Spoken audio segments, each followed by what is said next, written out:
Swasti Rao, if we talk about India's so-called moves towards bridging the gaps, we've seen that during the Black Sea grain corridor when India did try to do that. We've also seen it when India tried to pass on Ukraine's concerns regarding the Zaporizhzhia nuclear power plant to Russia as well as the International Atomic Energy Agency. With that in mind, do you think India should become the official mediator in this war? Because if it does, there'll be a lot at stake for India and for, of course, the Southeastern Asian region in this entire war. Well, a very good evening to you, Shreya. Good to be back, and good evening to Ambassador Malhotra as well. And a couple of things which will help uncomplicate this and demystify this entire statement and what is happening in the war and India's position. So allow me 2 minutes. The first thing is, Putin's statement on Russia, China. I mean, not Russia, of course, he's the president of Russia, on China, India, Brazil, etc. See, please also remember that once before, India started to get close to the West with the US for all the security deals, etc. There used to be a strategic triangle called the RIC triangle, the RIC, which was Russia, India, China. And from Russia's perspective, it was always forwarded as a kind of a strategic triangle based on which you could actually talk about the progress of the Eurasian order. Okay, so the RIC triangle was actually coming from the Russians. And if you see BRICS actually came out from RIC. So the first point that I'd like to say is that President Putin's remark on banking upon, China, Brazil and India, especially at this time right now, is more to do with the fact that there is a BRICS summit coming up.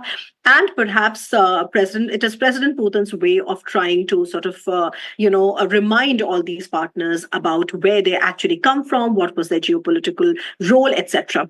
Because why I say that this is not really directed right away for the war is because the war right now, if you ask me, are these the right time for negotiations? I would say no, because the war has just entered a new phase of kinetic warfare. You have seen that Ukraine has done this invasion in Kursk region of Russia, which Russia has not been able to repel. On the other hand, Russia has also doubled down on its efforts to take the town of Pokrovsk, which is in the Donbass region in Donetsk. Okay, and then you also have a situation where the Western countries have slowly and steadily been eliminating these red lines to the use of Western weapons in Ukraine. Okay, so you know that Netherlands has actually gone on record saying that. Okay.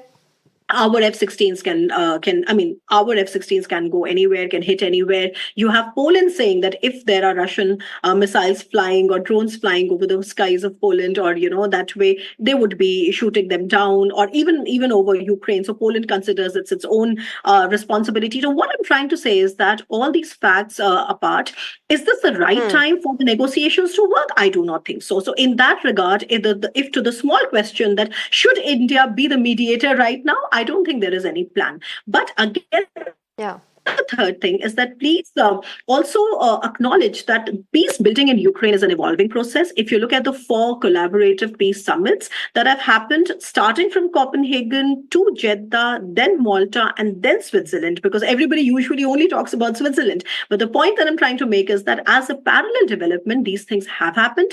There have been peace plans that have been forwarded. In fact, I have called it the peace plan bazaar, because every Tom, Dick, and Harry has a peace plan. Thankfully, India doesn't have one, but India has a commitment to the UN Charter and international law. So ultimately also understand that we do not want to get into this very dirty negotiation of, which region goes where, because even Russia is in a fixed seat. It is one thing to just announce that these 4 regions of Ukraine are now Russian territory. But the fact of the matter is that not 100% Donetsk or Lugansk is in Russian control right now. Neither is entire Kherson in Russian control right now. So it's one thing to say that, okay, these are Russian territories, and it's another thing to come to the table.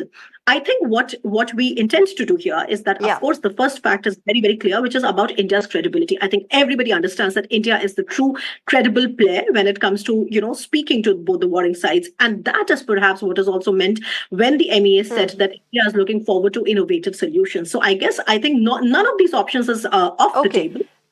People have also, mentioned that there could be Hmm. another peace summit hosted by India. I would be very interested in seeing if the two sides can come together. I mean, you could have President Zelensky and President Putin on the same table, even online. That would be, something which would be a Yeah. major diplomatic feat for India. But to read too much into it and say that, everybody's Yeah. ready for negotiation, I don't think the time is right for that. I hope I was able to, explain these things.